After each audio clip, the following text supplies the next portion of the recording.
নমস্কার বন্ধুরা, ঋতুপর্ণার ঘরকন্যায় গণেশ চতুর্থী দ্বিতীয় ব্লগে সবাইকে স্বাগত জানাই। আজ হচ্ছে গণেশ চতুর্থী সন্ধেবেলা। আমরা দুজনেই বেরিয়ে পড়লাম ঠাকুর দেখতে। আমাদের আশেপাশের সেক্টরগুলোতে কীরকম ঠাকুর হয় এবং কিভাবে প্যান্ডেল সাজানো হয় সেইগুলো আপনাদের সামনে তুলে ধরতে আমরা বেরিয়ে পড়লাম। এই প্যান্ডেলটা হচ্ছে সেক্টর 5-এর। আর দেখুন ঠাকুরটা এতটাই সুন্দর, আমি দেখে আমার অপূর্ব লেগেছে। দেখে আমার সবথেকে সুন্দর লেগেছে এই ঠাকুরটা। সবগুলোই সুন্দর হয়েছে, কিন্তু আমার এই ঠাকুরটা অসম্ভব সুন্দর লেগেছে, ভীষণ সুন্দর। আমি মুগ্ধ দেখে। বক্রতুণ্ড আকারের গণেশ, এটা দারুণভাবে সাজানো হয়েছে আর দারুণ ঠাকুরটাও হয়েছে। সব কিছুই সুন্দর হয়েছে। ঠাকুর দেখা হয়ে গেলে আমরা ভোগ খেতে বেরিয়ে পড়লাম। দেখুন রাস্তাগুলো কত সুন্দর করে সাজানো, মনে হচ্ছে আমাদের ওয়েস্ট বেঙ্গলের দুর্গাপূজা। চলে এলাম আমরা সেক্টর 2-এ। এটা হচ্ছে সেক্টর 2-এর প্যান্ডেল। প্যান্ডেলটা এতটাই বড় হয়েছে যে আমি ফোনের ভিডিওতে পুরোটা কভার করতে পারিনি। আর ভীষণ সুন্দর হয়েছে থিমটা, আমার ভীষণ ভালো লেগেছে। চলুন আপনারাও দেখে নিন। এবার আমরা ভেতরে এন্ট্রি করলাম। আপনারা যারা আমার ভিডিও দেখেন কিন্তু এখনও আমার চ্যানেলটা সাবস্ক্রাইব করেনি, তারা প্লিজ সাবস্ক্রাইব করে দেবেন এবং বেল আইকন প্রেস করবেন, যাতে আমি যা ভিডিও দেব তা সঙ্গে সঙ্গে আপনারা পেয়ে যান। আপনারা আমাকে সাপোর্ট করুন, পাশে থাকুন, যাতে আমি আরও নতুন নতুন ভিডিও আপনাদের সম্মুখে তুলে ধরতে পারি।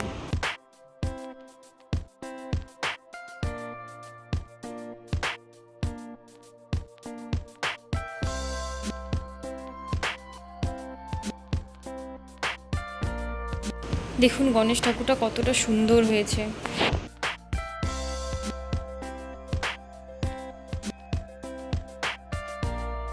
সেখানে গিয়ে আমরাও বেশ কয়েকটা ফটো তুলে নিলাম। এখানে প্রত্যেকটা সেক্টরে ঠাকুরের প্যান্ডেলের বাইরেই প্রসাদ খাওয়ানো হয়। সবাই ঠাকুর দেখে, তারপর ভোগ গ্রহণ করে, তারপরে অন্য ঠাকুর দেখতে বেরিয়ে পড়ে। এই ছোট্ট মতো লাড্ডু হাতে বেবি গণেশটাকে দেখুন, কতটা মিষ্টি দেখতে, এতটা মিষ্টি যে কি বলবো, আর এত ইনোসেন্ট দেখতে লাগছে মূর্তিটাকে। এখানে প্যান্ডেলের সঙ্গে সঙ্গে ঠাকুরগুলোও খুব সুন্দর হয়েছে। এই ঠাকুরটা হয়েছে সেক্টর 1-এ। আমার তো ভারী মিষ্টি লেগেছে এই মূর্তিটাকে। এইবার আমরা এখানে ফটো তুলে বেরিয়ে পড়লাম, দিয়ে আমরা চলে গেলাম সেক্টর 4-এর প্যান্ডেল দেখতে। এটা হচ্ছে সেক্টর 4-এর প্যান্ডেলের বাইরেটা। এখানে রামায়ণের থিম করা হয়েছে। আমি এই প্যান্ডেলের ভেতরে চট করে ঢুকতে চাইছিলাম না, আমি ভয় পাচ্ছিলাম। মনে হচ্ছিলো যে হরর হাউস করেনি তো আবার, কারণ প্রত্যেক বছরই করা হয়। কিন্তু ভেতরে গিয়ে দেখলাম না, রামায়ণের প্রত্যেকটা কাণ্ড এখানে দেখানো হয়েছে। এখানে রামায়ণের পটভূমি চিত্রিত করা হয়েছে।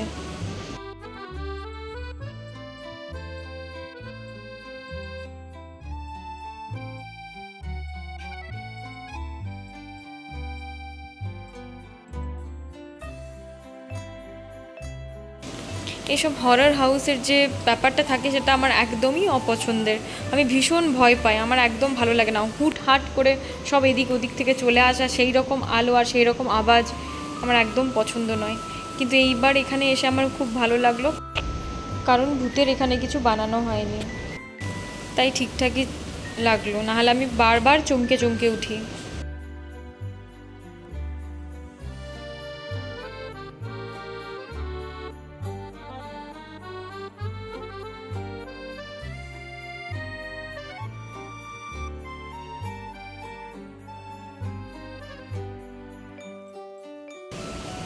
এই হলো সেক্টর 3 ঠাকুর। দেখুন কতটা সুন্দর হয়েছে। জগন্নাথ, বলরাম, মা সুভদ্রা আছেন এবং গণেশ ঠাকুর মাঝখানে বসে আছেন। এইটাও বক্রতুণ্ড গণেশ ঠাকুরই করা হয়েছে। প্যান্ডেলটাও ভীষণ সুন্দর হয়েছে।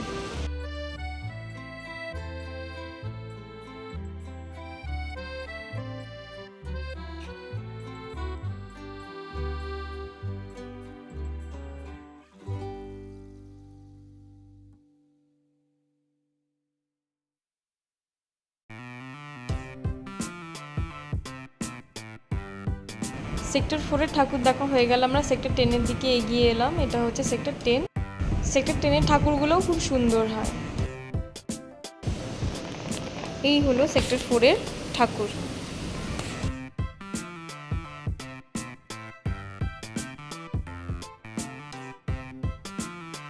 এখানে লম্বোদর আকারে গণেশ ঠাকুর সাজানো হয়েছে। এইবার আমরা চলে এলাম সেক্টর 10-এ। এখানে একটা বিশাল মেলাও বসেছে, প্রত্যেক বছরই বসে, এই বছরও বসেছে। লাইন দিয়ে পরপর ঢুকে গেলাম আমরা প্যান্ডেলের ভেতরে। এই হচ্ছে প্যান্ডেলের ভেতরটা।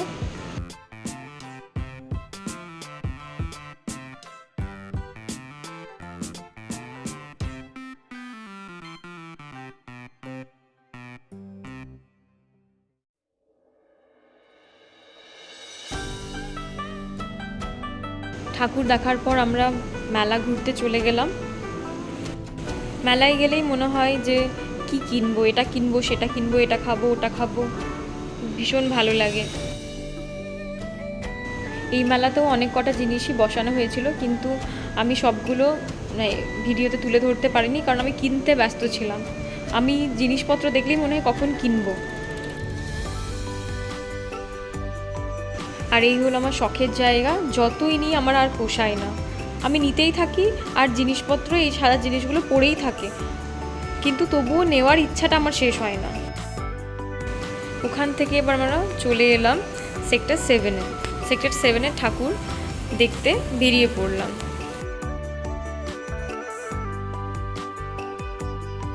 এই হলো এন্ট্রান্স। দেখুন, দেখে মনে হচ্ছে না যে আমাদের বেঙ্গলের দুর্গাপূজা চলছে? এখানে গণেশ পূজা এত সুন্দরভাবে পালিত হয়।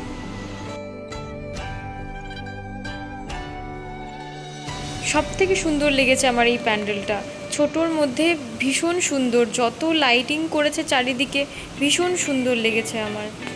চারিদিকে ফুল প্রজাপতি ভর্তি, সেরকম সুন্দর ঠাকুরটাও হয়েছে, খুব সুন্দর হয়েছে।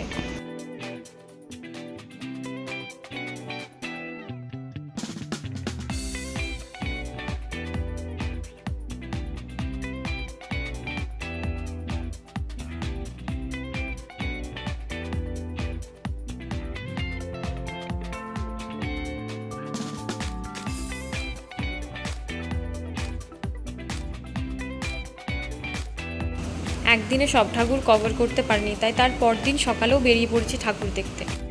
এটা হলো সেক্টর 6-এর ঠাকুর। এই ঠাকুরটা খুব মিষ্টি দেখতে, একটা ছোট্ট মতো গণেশ। বেবি গণেশগুলো আমার ভীষণ ভালো লাগে, খুব কিউট লাগে দেখতে, আর ভীষণ সুন্দর লাগে দেখতে। দেখুন কি মিষ্টি দেখতে এই গণেশ ঠাকুরটা। তার পাশে বসে মূষক রাজও বই পড়ছেন গণেশ ঠাকুরের সঙ্গে সঙ্গে। এখানে গণেশ ঠাকুর এবং মূষক রাজ দুজনেই শ্রীমদ্ মহাভারত পড়ছেন। আমি খুব আপ্লুত আপনাদেরকে ভিলায় কী রকমভাবে গণেশ পূজা করা হয় সেটা দেখানোর জন্য। খুবই আনন্দিত আমি যে আপনাদেরকে দেখাতে পারলাম ভিলায়ের গণেশ পূজা, ছত্তিশগড়ের গণেশ পূজা কীরকম হয়। আবার আরেকটা নতুন ভিডিও নিয়ে আসবো খুব জলদি আপনাদের সামনে। আপনারা আমাকে সাপোর্ট করুন, পাশে থাকুন।